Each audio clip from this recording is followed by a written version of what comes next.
જય શ્રી રામ. મિત્રો, રામ મંદિર બની રહ્યું છે, પરંતુ એ રામ મંદિર એમને નથી બની રહ્યું. એની પાછળ હજારો હિન્દુ યોદ્ધાઓ શહીદ થયા છે. એને બચાવવા માટે અને એને બનાવવા માટે આ લોકોને યાદ કરવા જરૂરી છે. મિત્રો, પહેલેથી શરૂઆત કરી. બાબરે અવધનો ગવર્નર બનાવેલો મીર બાંકીને, આ મીર બાંકી બાબરને ખુશ કરવા માટે રામ મંદિરને તોડવાનું નક્કી કરે છે. આ વાતની ખબર ભીટીના મહારાજા મહતાબસિંહજીને પડે છે. જ્યારે આ ખબર મળે છે ત્યારે તેઓ યાત્રા પર હતા.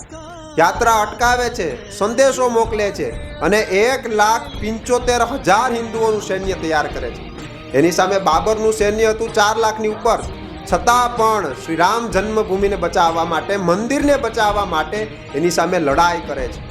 મિત્રો, 70 દિવસ સુધી ભીષણ યુદ્ધ ચાલે છે અને ત્યારબાદ મહતાબસિંહજી શહીદ થાય છે અને તેની સાથે 1,00,000